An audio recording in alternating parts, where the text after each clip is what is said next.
Today, Does My Smile Confuse You is our seventh or eighth chapter. That's what we call them instead of podcasts. And I'm going to share something that, I know has never been shared with the world. I have come up with, it took some time, an actual, are you ready for this, Rain? Human equation. I actually have a human equation. And just imagine a fulcrum. That's where you balance. It's kind of it's an odd shape, but anyhow, it's about balancing. But what it is at the top of it is CQ, which is comic sense or comic quotient, which is what we're always selling on Does My Smile Confuse You? And IQ, obviously our intellect, because comedy is for those who think. Then there's, on the other side, the balance, which Comic Sense does. It balances our IQ with our EQ. EQ is our emotional quotient. And that EQ was kind of brought to us years ago from this, I believe Daniel Goleman was his name. He wrote several thick books on emotional, but he called emotional intelligence. So you have CQ, Comic Sense, comic quotient, IQ, using your noggin, your noodle, your brain, your mind to balance our emotions, EQ. And then at the bottom is SQ. You know what SQ is? It's our spiritual quotient. A lot of people don't understand, and we're going to explain that to them, the connection between humor and comic sense and spirituality. Because I maintain that a truly spiritual person is one, childlike, all the things we talk about. Spiritual person is someone who's kept inside their heart, soul, whatever you want to call it, the child spirit. And I even have books which will get into the comic vision and the Christian faith. Anyhow, there are a few books out there, very few, that correlate and connect religion and humor, because, most churches, as kids, we all grew up, you went to Catholic school. Yes. Everything is pretty serious, right? Since first grade. Since first grade. I think I might have known something because, contrary to a few places that I was before, they take you kindergarten or for the day, they take like a daycare. Yeah. And I've been to a few, or one in Texas, where my family is from. But the first day when I moved back I was back and forth when I was a child, back and forth from Mexico and Texas. But when I finally started school, and we moved and we kind of settled in Mexico, and I started going to this Catholic school. But the first day they dropped me off, I was just so petrified. I think we all were a little. I was just, but I didn't experience that before. It was only when I was in the Catholic school when I was petrified of staying there. Yeah. The daycare I didn't feel that way in Texas, but somehow, I don't know, maybe it's because I was also in a different city with different people, I don't know, a different culture. But yeah, I remember that day that I didn't want my mom to leave me. Leave me there. Don't leave me, Mom. Well, anyhow, but the point is that school was, even school was serious business. Oh, actually, and also, just not to interrupt, but this is our ninth chapter. Well, I lose track. It's easy. I can't count that high. So I love that you always, start, you don't know, but you're like, well, we already know, 1001. You should just joke like that. Well, you can teach me in Spanish. Hola. Hola. Estamos Uno. Capítulo 9.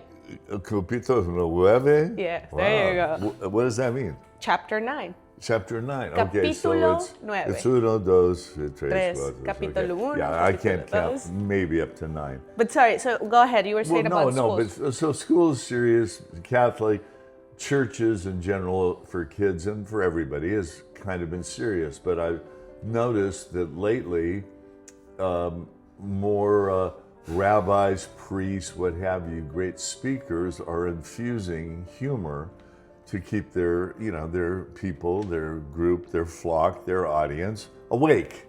So I hope our people stay awake. But the good news is, you and I, we have a human equation. I mean, isn't that exciting? To know that a comic sense, for the first time, you can use your IQ, because comedy is for those who think, emotions, okay, for those who feel, or both. That's EQ.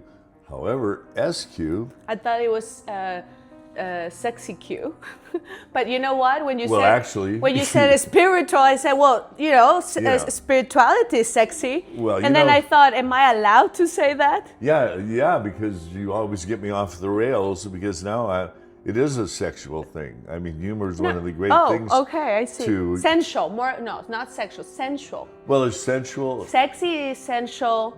but we told the gentleman on the previous show that it's a great tool for attracting women.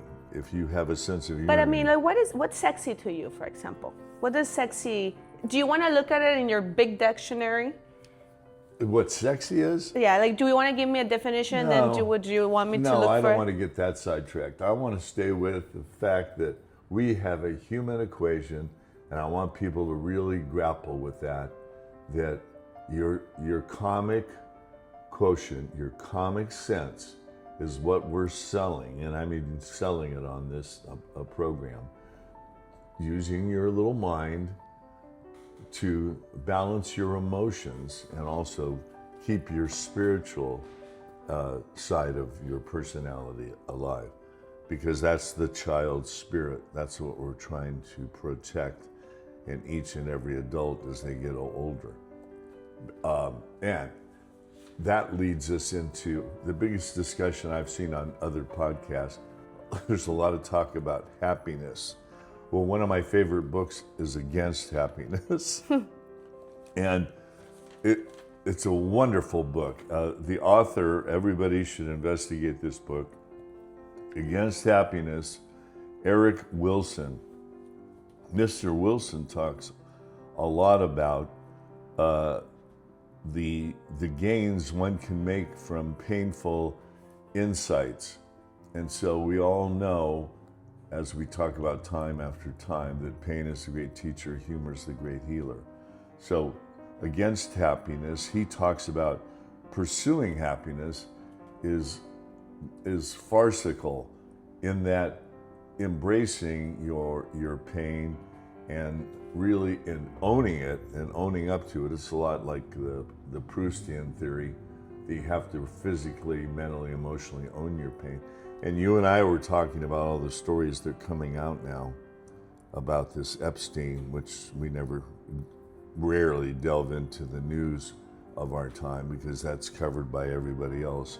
But you were so upset that I was trying to make you laugh, and it's pretty hard to make someone laugh about the things you read and hear and see about the people that, a lot of the people that we held in high esteem. And I'll mention his name. What you conveyed to me about Deepak Chopra was shocking. Well, it seems like he's also involved. Yeah, so he and other people are out there espousing and selling certain philosophies that are beautiful. I personally have always been a fan of Deepak Chopra. So I'm not saying there's a halo over my head. Yeah, my past has some stuff. So we all, what do they say? Oscar Wilde has a great quote. No, but there's no comparison, sir. Well, that's true.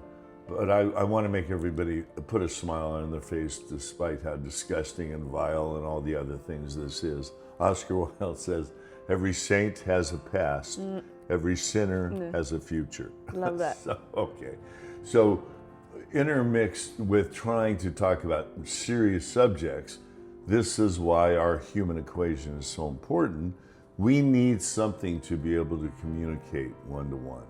And what we're selling is humor and comic sense so we can get back to actually having great debates, conversations, because right now you can't do that. And we even said what's going to happen with all these people that are, being called on the carpet, being called out. They're going to deny. No, There's and no people are, consequence. and the audience and the people are gonna want to believe them. It just feels safer for them, Yeah. psychological speaking. Yeah. Because otherwise you're gonna feel like a fool, and a lot of people don't want to be a fool. Meaning, oh, this person had me admiring him, and look what it ended up being. So they rather not accept that and don't think about themselves like I got fooled, Yeah. and then try to justify why they did what they did, or just try to say no, it didn't happen that way, etc. And I just want to make a point here, coming back to what I was saying about spirituality being sexy. And I just want to read this to you, which is really important because you're also talking about this subject. And this subject, it makes sensuality and sex feel really dirty because of how they use it, these whole people. But I'm going to read this to you, and it says, real spirituality doesn't reject sensuality. It refines it. Ooh, well, there you go. So, I have stuff. There's article after article that's being sent to me that humor's kind of a superfood for the brain. Neuroscientists, scientists in general are finding out that the brain craves humor. And why does it crave humor? So they're finding out what you're going to do either next show or the show after that, the Symphony of Laughter, Yes. where we correlate music and humor, how they're Activate the they're, same they're on the place in same your brain. page. Yeah, they trigger all the same endorphins, the neurons, everything, And which how is amazing. both of them are humanly important. Hugely important. Yeah, and we've mentioned that before, that if music is the universal language, which has always been the claim, then we're going to make humor and comic sense a language of its own. Why don't we make comedy a religion? Do you realize if we make comedy a religion? I heard Russell Brand, and I think Bill Maher, they talked about it jokingly, it just came out. And of course, Russell Brand, I think he said it tongue in cheek, he goes, because he's into religious stuff now and all of this, but he said, comedy is my religion. So think about comedy as a religion. We wouldn't have to pay taxes. We could get our own flock, our group of people. And so comedy is the universal religion. So it melds all of the religions together under the banner of comedy. Because who doesn't like to laugh? Of course. Everybody wants to laugh. And how healthy it is for, like where you say for what did you say, youth? Everybody is looking for the fount of youth. It's the fountain of youth. Yeah, humor is the fountain of youth. It's the thing that keeps the mind young. So even if you don't do it because you doing, the right thing for your health, just do it because even if you're vanity, do it for vanity. Yeah. But do it. Humor is a great tool. Well, look at me. I'm 115. And you don't have to spend all that amount of money, I'm 115, and all we do is laugh all day. I know. I can't believe Isn't you look it amazing? like you're. I look good for my age, don't I? Yeah, you look amazing. Yeah, thank you. That's because we're doing this audio, and there's a picture of me, when I was 12 years old. We put up the youngest looking You always picture. been 12 at heart. No. We put up a picture of my book, so it's got some legs on it. It's about Philosophy. 20 years. Yeah, we switched philosophy. We've talked about that. I'm gonna do my little. I'm gonna do our little like infomercials, like some people do. Yeah. So this is brought to you by Philosophy. Yeah, which we're not doing anymore, so we don't want to keep selling. No, the book, your book. Well, the book. Okay, we're selling the book. It's still on what? Your book is called Philosophy. It is called Foolosophy. That's FOOLOSOPHY, which, by the way, is philosophy and psychology melded together, because humor and comic sense is a lot of reverse psychology. And remember the other thing I talk about, reverse engineering the mind. That book that I'm going to in the shows to come. They have 17. They did a great job of breaking it down. And they talked about number one on the hit parade was humor to adapt. Well, humor to adapt, to adjust, to advance. So all these things that are going to be new to people, because we have always, as we always talk about, oh yeah, he or she has a sense of humor. She's funny. And what did I tell you when I first met you? You're like the Mexican Lucille Ball. You were so funny because you allowed me, once you told me, on our Well, I don't know any other way. Was it our second date that I asked you where you're from, and you said Maybe. Mexico. Perhaps. And I said, you're a beaner. And you just laughed.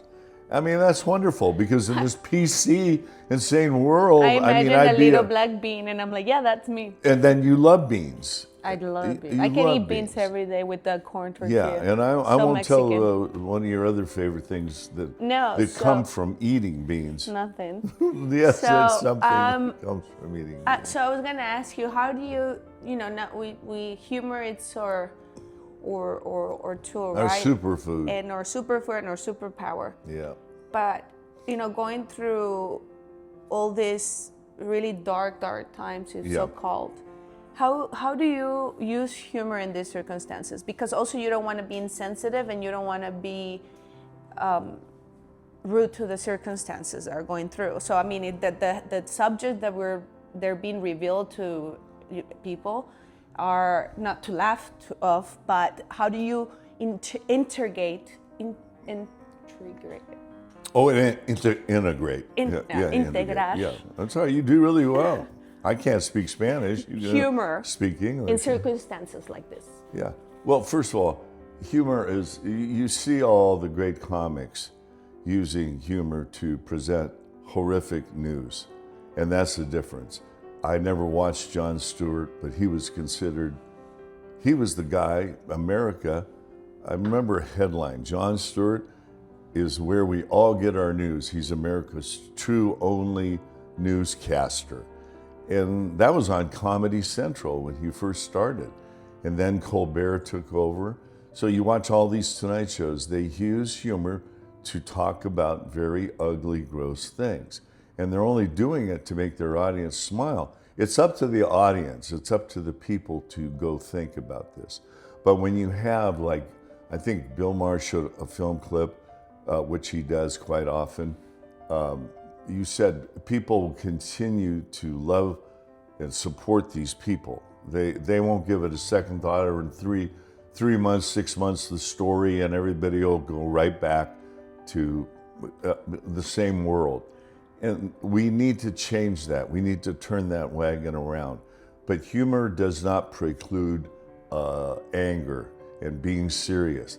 Larry Gelbart, I talked about him, one of the great comic writers. I befriended him right before he died of cancer, and he didn't even tell me he was dying of cancer. And the headline in the Curmudgeon book is, I never leave anger. That's when he was asked how he writes about humor. So it was anger that he used. A lot of comics use anger and hurt and everything in their own personal lives that I'm going to talk about.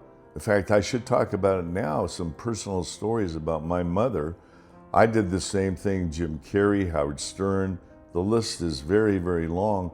I made my highly, insanely emotional mother laugh because she would just get so worked up and so emotional. I tried to calm her down. I tried to make her smile, and it worked. I tried all sorts of little tricks over time, like even with her blood pressure. I told you I made a blood pressure chart because she was gonna stroke out. And so I put a blood pressure chart on the wall, and Mom would get all worked up. I'd say, Mom, look, and I'd say, like I was measuring it, and I'd write the highest blood pressure I could on the thing, and she'd say, stop that, stop doing that. I want to talk serious, I want to stay angry, I want to stay mad, I want to stay in fear, I want to stay emotional, I want to stay hurt. And so we always did. Curmudgeon? Yeah, well, curmudgeon, we'll break that down. In fact, I'll give you a definition so people know what a curmudgeon is, because curmudgeon is a word they should know. And curmudgeon, the definition has changed. In the origin, the unknown, the origin way back when, archaic, a crusty, ill-tempered, churlish old man. The modern version of a curmudgeon, anyone who hates hypocrisy and pretense and has the temerity to say so.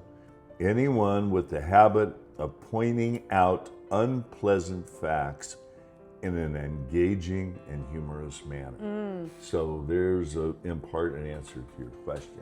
So we Like have someone we know at a restaurant not far from here? yeah, that's right. And we are in the future. We're going to get the Italians. We're going to get Latins, because we want people to talk about the different cultures and how they use humor. Yes. In fact, do you have any insights in that into that world of the Latins? Because they have their own style. Here in LA, where we're at, I see them laughing all the time, and you know they're going, oh, those silly gringos, this and that, you know, the way we order food. Well, I have, you know, the egg whites this way, and I'll have my toast with this and that, and those guys, they just eat everything and anything, and they're just laughing, and they're going, oh, you gringos, you have this diet and all this stuff. So Well, we have a word that we use, and I guess across, for example, Mexico, where I was born, the word is carrilla. I will try to describe what carrilla means, but I would like to know carrilla?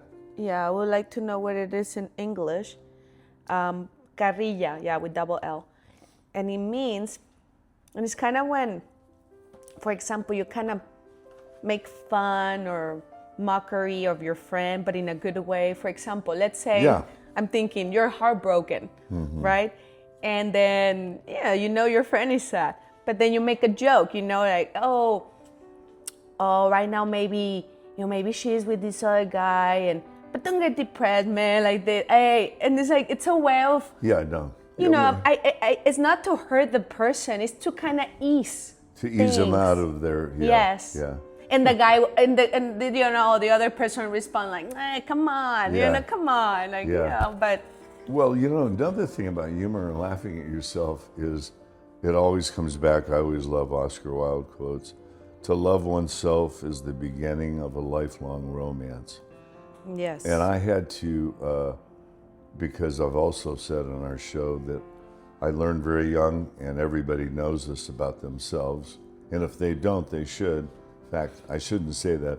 I don't think people like Donald Trump knows that he's his own worst enemy, but we should all know that we're all our own worst enemies. So I had to learn to love myself, forgive myself for ripping my body apart because I love sports, hurting myself so badly. And a lot of people have to do that. Rehab is all about that, whether it's drugs or alcohol addiction, you know, you're hurting. Whatever all the reasons is. I wanted to, and I went to one or two to attend AA meetings, but there's a lot of humor. I mean, when I went to stories, and because there were a lot of actors and people that are great storytellers, half the room was filled with actors and people like that, and they told the most horrific stories, and everybody in the room was smiling and laughing because it was pain. They were telling stories of pain in a humorous vein. That's the whole theme of all of the stuff we talk about. So this human equation, I keep coming back to it because I'm going to spend a lot of time on this. It has to catch on. It's our only chance to listen to the nightly news that's so horrific without becoming numb, dumb, dead. I mean, or paralyzed, which is the worst. Paralyzed or apathetic. There's so many words that are killing our society, and we don't have but the few comic minds out there that are trying to keep us afloat. And so this is important, but it has to be done individually. You and I tackled this show because we're serious. Obviously, you can hear the transformation of my voice, you know, and we can make fun of ourselves and the floundering and going through all this stuff because we're not editing this show. We're just communicating, talking, trying to get something through to an audience that, you know, they've never really been exposed to it to the degree that we're going to, because again, it's not about telling jokes. But I say, life is a joke, so tell the best joke you can with your own life. A lot of people love to tell jokes. So why not use, you know, and I've told you time and time again, I think I'm happy to say every day I have worked to get better at being a human being. And that's how I use humor and comic sense. We are, I believe, movable art. You're a work of art. We're all works of art. So people look for meaning. I'm telling you, my one word, play, we're here to play. Play is creativity. Everything comes through play. So when you're out there, from the time you're little and you're playing, whatever games you're playing, you're learning how to use your body, the mechanics of your body. You're learning how to socially, emotionally interact. Everything comes through play. The universe, again, I've said it time and time again, is at play above us. All the astrophysicists are trying to figure out the planet above us. All the scientists and internally, the universe is at play.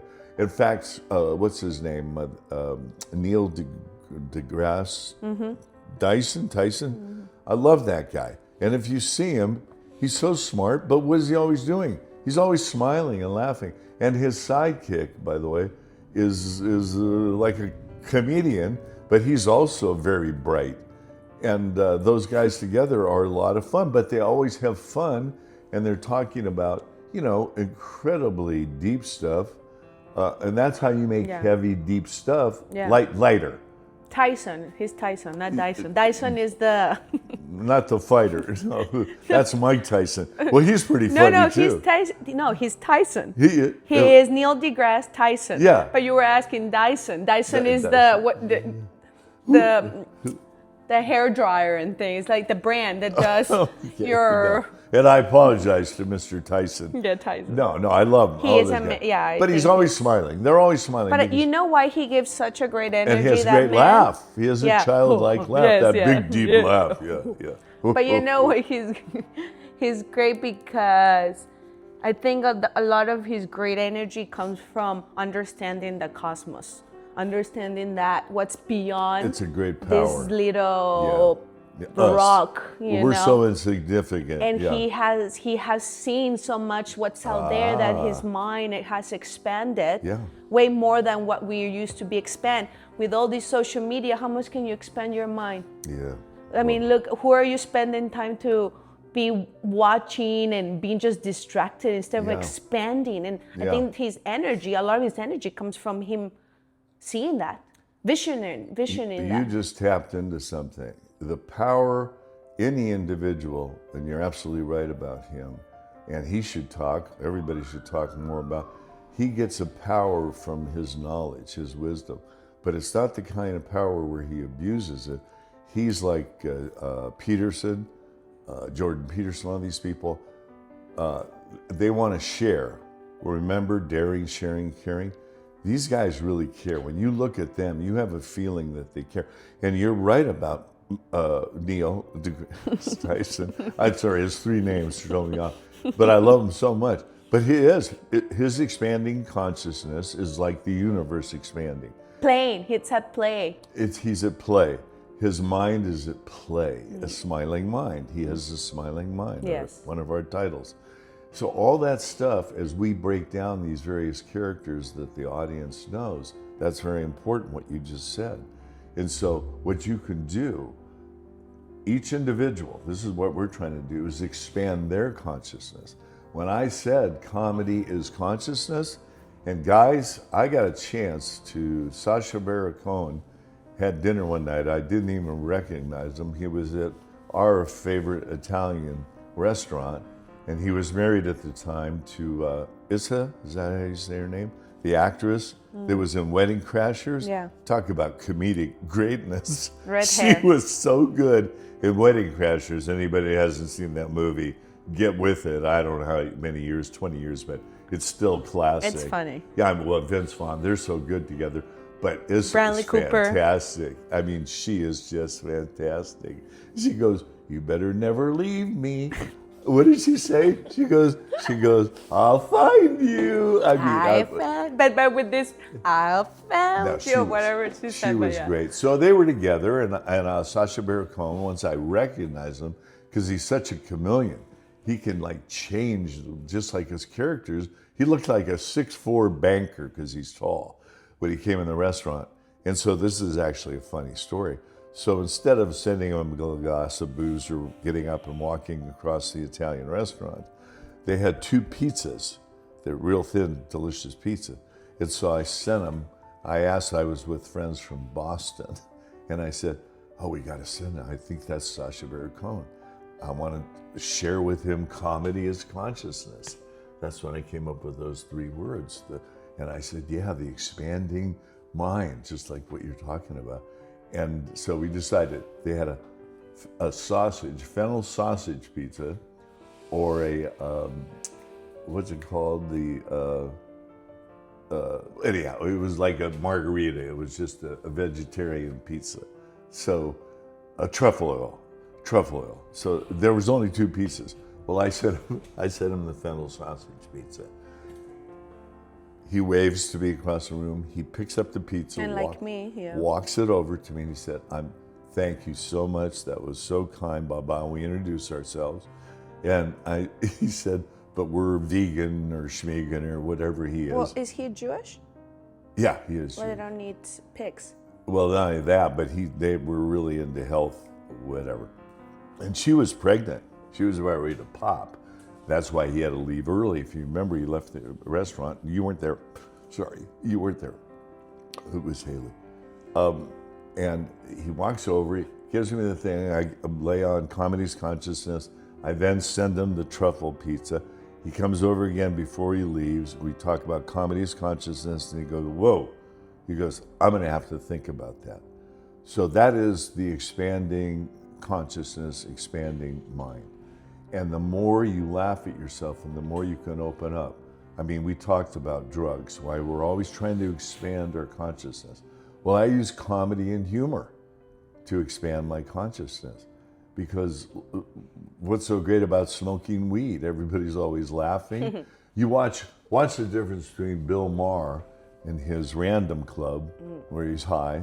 And it's a great show. I love his, because you see him really having fun, just, again, unedited, great conversations with very diverse people.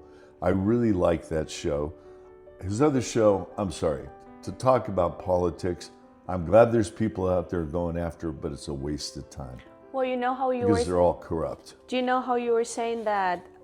Well, yeah, I hope people really now start realizing after this and opening their eyes. They realize it. But you know how you were saying that humor or comedy should be a religion? Yeah. And I'm actually tongue-in-cheek, but I'm not joking about it. But go ahead. Well, you know, there is the church, like the church that the religions, church, and there's churches, they have their gods, Yep. and there's churches that they worship Satan. That's Yeah, true. that's true. That's true. Yeah.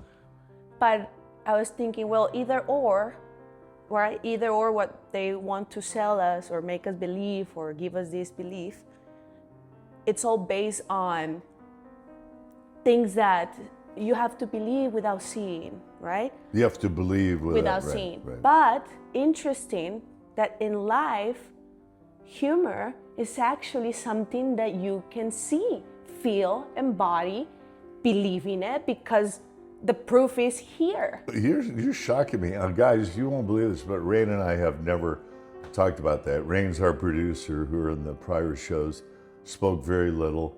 And she put this thing together, and I'm trying to get her to speak and share and do the show with me on a regular basis, because she has a lot to say. first of all, I also want a female point of view.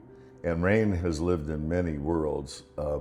She's an actress, she's a photographer. In fact, her grandfather was one of the most infamous and famous in Mexico. Thousands of people came when they had a, what was it, not a funeral, but it was a gathering. Yeah, like a recognition Yeah, through yeah. all of the years, and they were gonna name this Yeah.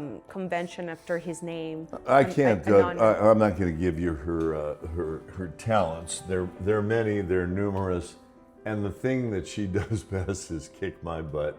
But she does it with humor, and This is amazing, guys and girls. But guys, listen to this, and girls. What am I saying? We'll have little something. I don't even want to call it a fight. I'll just do something because I have a lot of pain sometimes. And my impatience, I'll bark out something, and I hate myself for it. Comes out very quick. I'll move away, and Rain will bark out something, and for a second, you might think she's mad. I swear to you guys, I swear to everybody, within less than 2 minutes, I may exit the room, she may exit the room. All is forgotten, and all is forgiven. And I've never experienced that with anybody. But I think it's also about being aware and learning, because at the beginning I was a little bit more insistent when we were getting To know each this other. energy, and then I'm a person that I think, I want to fix it now because I don't want to keep going on this energy when it's not worth it. But that's me, that's my feeling. I need to also learn to respect that not everybody responds on the same second I respond, right? And through the time that we've been together, I've learned, I've learned that it'll go away, a few minutes after, and just like kind of let it breathe. I'll go away. It'll go away. It'll That it will go away. Yeah, no. But you're solution oriented. You told me that, which is great. Yeah, and now I understood that, but I understood that, and this is the key point, because you were also really healthy enough to always, like, to train me, to program me to say, it'll be okay, just give me my space. I promise you, nothing will change. I love you, just give me a few. And so it took, a couple of times, a few times for me to really understand this. And then finally, I have, and then I get to relax and let you breathe, and then we're fine. But it's been so, like a breakthrough for me. Yeah. Because it used to be like when I wanted it, sometimes my mom will get upset at me and I'll be like, no, let's fix it. My mom will be like, I don't want to do it now. She'll lock on her room. And I remember one time thinking, you're not going to open, grabbing what you use for, like when you put a tool, boom, boom. Not a hammer. A hammer. Whoa. A hammer? What, your mother a killer? You're like, not Well, I thought it was like a ruler or maybe a belt or a spoon from the kitchen. She closed the door, so I was trying to open. What? I was trying to open the, how do you call? The doorknob? She's Rain's dying of a cold and a cough, so she's working against herself. I apologize. But yeah, so I keep hammering, and she was listening to it, obviously, but she was also deciding not to open. She was like seeing what was my limit, I guess, or testing, Yeah. Until finally one of those hammer, has that the action? Boom, it opened the door. It just opened it. It kind of... So she opened it by banging with the hammer? Is Me. That I mean you. Yeah. Was banging with it. Well, and boy. then that's it. And then I said, let's talk. Well, that is you. Okay. Okay. But stay there. And I was like, let's talk. Yeah. Okay. So that is you. But okay. You're not only a last word freak, No, which but I it's call not you, but it's not. No. But let's talk about it. So the audience knows. I'll go. Just give me a second. All I need to do is 2 minutes alone. Go to my room, whatever, without a hammer. Go to my room, just give me. But you wouldn't give me, just like the story with your mother. You'd follow me in. You want to fight some more. You know how they fight. By the way, I think Rain could kick my ass. I'm 6'5", 200 pounds. She probably still could kick my ass. She's a tough Mexican. But no, are you really hurting? No. Okay, we had to digress. She can't even breathe. First time you decided to do the show is when you got a hacking cough and you're dying. I love it. Well, it's comedy. They poisoned it's me. It's all. I'm blaming them if I die. No, Yeah, okay. that's right. I'll live so, long. Yeah, but these are all stories. So it's a great buffer eventually for reconciliation when you reunite after your little spats and you learn to laugh at the stupidity of the moment, okay? It's a lot better than letting it just build and build and build. And by the way, this is a story that families can use because, again, with my mom, but within our family, we had to use a lot of humor because I had a younger brother and he and I did not see eye to eye. All of my cousins, we all used a lot of humor to get through our little disputes, our arguments. And so that's why it's also the great debaters of the old days. I used to watch them. They all had a sense of wit. We virtually have, except for some of the great comics, we have a witless. Well, governments, everybody in government is witless. There are very few people that have a sense of humor. And I told a story, but I'm going to tell it time and time again. I put it in my book that a guy named Katz, I don't have his first name, he helped Bill Clinton because Clinton, with the Watergate thing, could not deal with the media very well. And Katz interceded and over 4 to 6 months gave him a one-on-one training on how to use a sense of humor to diffuse, deflect, deal with the paparazzi, with the news people, et cetera, et cetera. And Clinton developed, as Clinton gets, which is absurd. And Clinton's, by the way, is probably part of the Epstein, they had their own Epstein thing. But I'm not going so far as to say Hillary Clinton eats children or whatever. I mean, there's so much insane stuff out there. Don't you know about the painting photo when you come inside Epstein's mansion in New York? No. When you come in, a lot of people have seen it. You come in, and right on your right, there's a picture of him laying or sitting on a chair like this with their legs like that on a dress with heels. Epstein himself is in a dress with high heels? No, it's Clinton. That's what Epstein has as art in his entrance. Also, Wait, in Bill his for Josh. Bill Clinton? Yeah. You want to see the image? Well, wait, is this A&I? Or Sorry for laughing. That's another thing. Sorry for laughing. Is that funny? Sometimes you laugh because you cope with the absurdity of things. Well, it's insane. You laugh at insanity. Exactly. It was literally laughing at insanity. Well, you have to. I mean, the world's, and now with A&I mean, people, you're not only going to need a sense of humor for the future.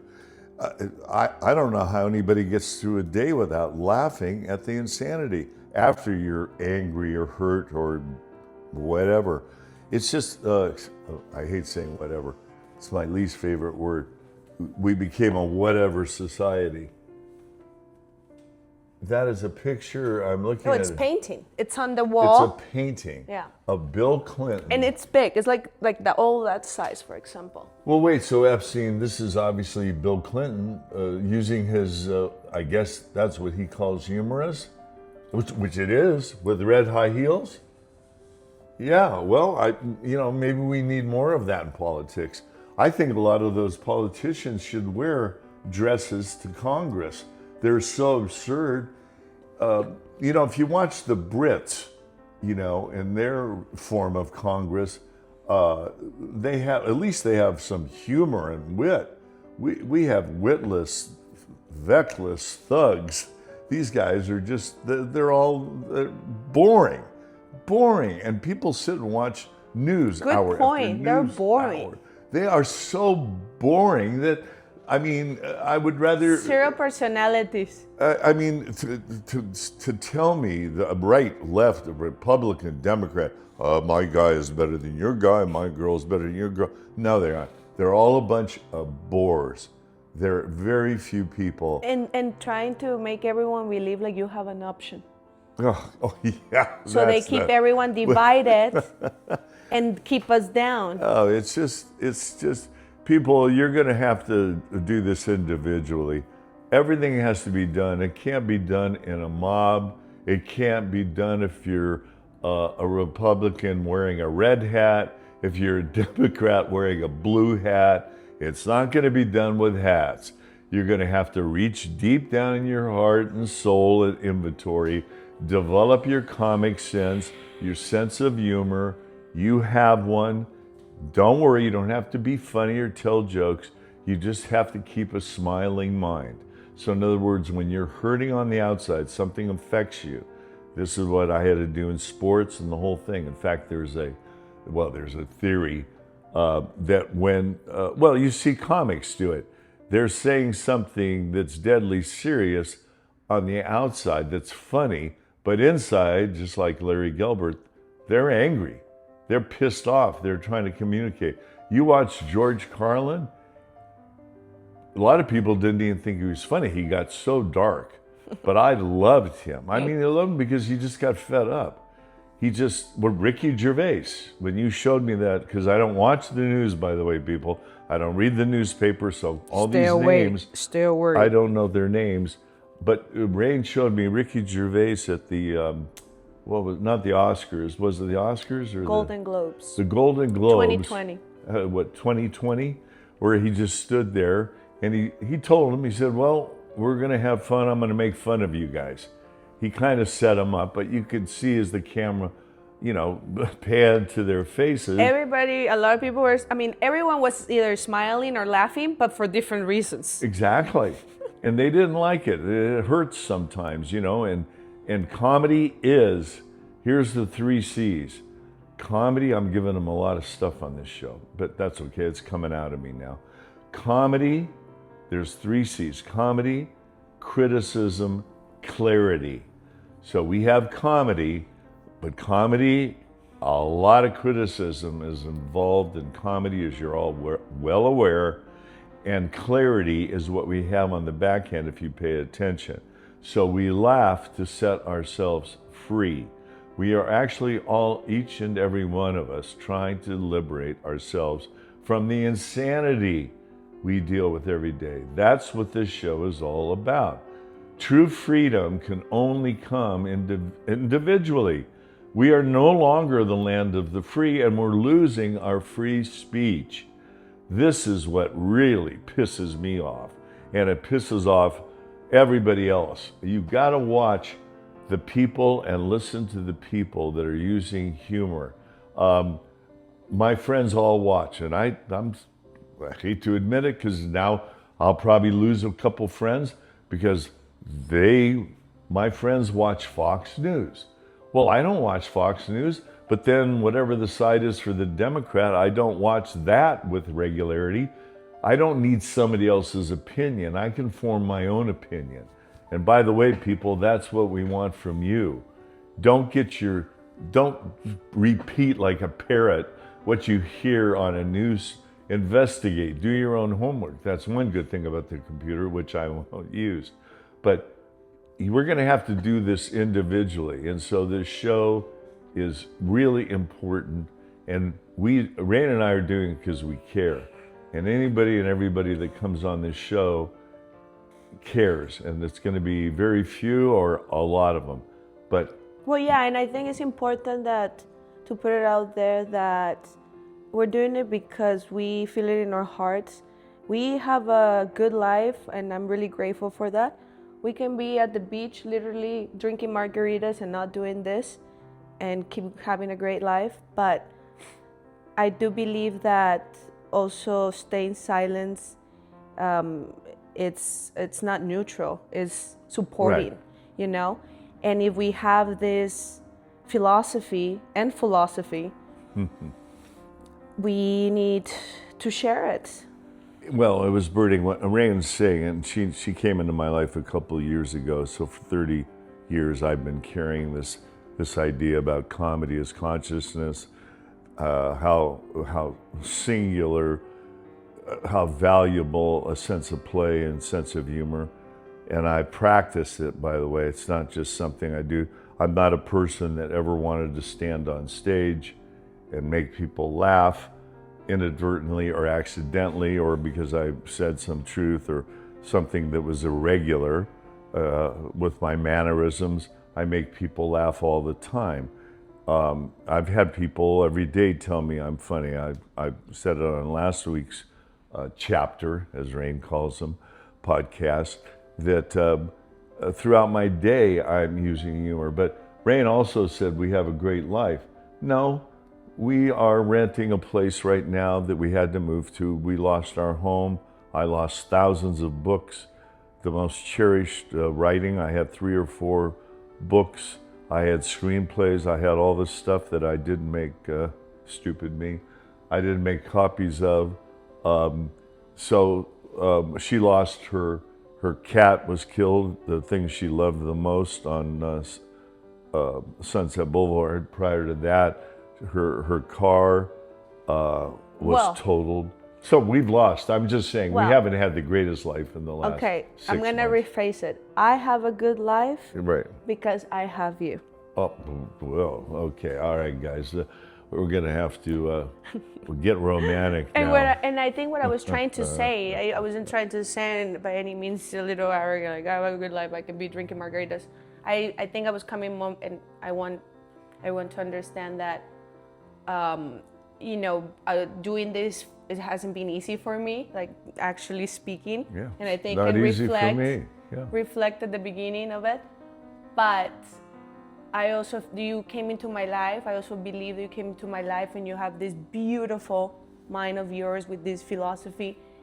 And I do feel that it's meant for me to do this because if whether or not or whoever clicks with this, at the end of the day, why not to actually bring a little bit of light in every day, and as much as people you can touch. Like I can be doing that or not at all. But if I touch a few people, I mean, imagine if everybody was doing this. Oh, okay, well, let's stop there. First of all, I use the great word light. So what comedy is, it's not a flashlight, it's a floodlight to lighten our loads, okay? It's for the duality of our nature, our dark side. Carl Jung, the psychologist, Freud, I don't think he had a spiritual component. In fact, I know he didn't, in fact, I've never seen a picture of Freud smiling. Where Carl Jung, went through hell, they broke up. In fact, I heard that, this is tragic, that they but over a woman, which would be funny. So I don't know if Freud or Jung could get their ego out of the way. What we're also trying to do, and this has to be done individually. Our show is very much about the individual. People are very, this, when people are in a mob, they're very different. A corporation, in fact, look at the things we have to sign our life away. The great movie with Russell Crowe about cigarettes. He gave up his family, the movie, he lost his thing because, he was trying to expose the chemicals that were in cigarettes. And so the true story, which it was, and then all those liars, the CEO people that everybody saw on C-SPAN, just sitting there, there's nothing addictive, no chemical. So it's the same as what we're being lied to now, okay? Top to bottom, we're too good at lying to ourselves and being liars and lying to one another. And guys, you got to stop it. It's no way to live. We have a very unhealthy society, and I'm not afraid to say it. That's the difference. It takes courage to wake up every day. It takes courage to go out my front door. It takes courage. Yes. Watch Jordan Peterson. I watch these guys, and I watch Peterson. He almost trembles, he almost shakes because he cares. and he knows so much about pain. I'm going to end up talking with him and to him one day, and I'm going to just jump right into pain so people will understand what I'm trying to do. I know people are hurting. I see them all the time. You can go back and rent old movies, Patch Adams, where Robin Williams played Dr. Patch Adams.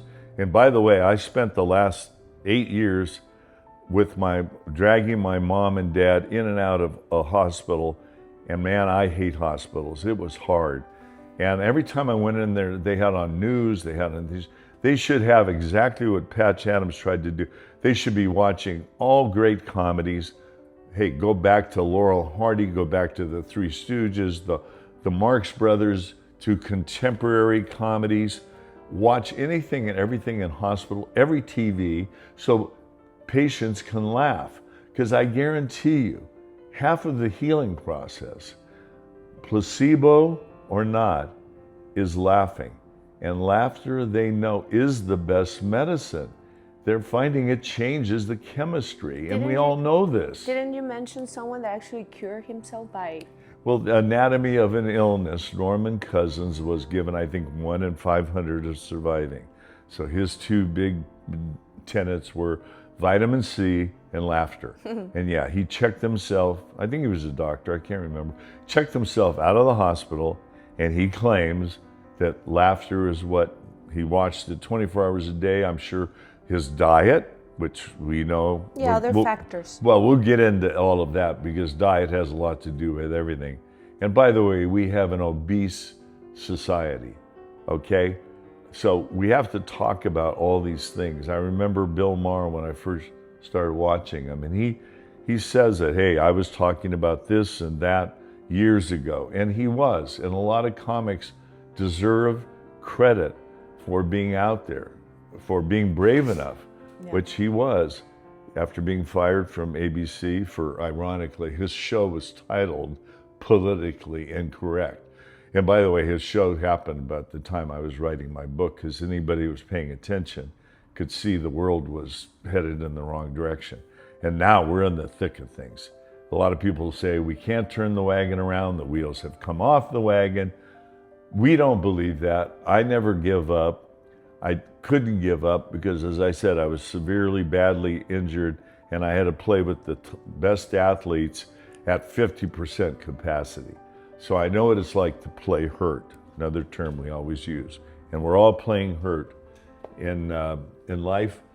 And well, this was fun. And it was fun now that we're just having our conversations, and we start slow and open up and stumble through it and maybe get to some good stuff. We will. I thank you. Coughing, ill, sick, twisted, demented. Well, I'm going to try to see if I can edit that. Just the cough. No. I wouldn't want our listeners to leave the cough exposing them to that. No, we want. What if I what do you think they're going to get sick? What if I infect them? They're going to get sick. No, we want to infect them with their laughs. Ooh, yeah, this is a healthy infection. Exactly. We're going to spread the word. How do we say goodbye? Well, thank you for listening, and keep the change. Au revoir.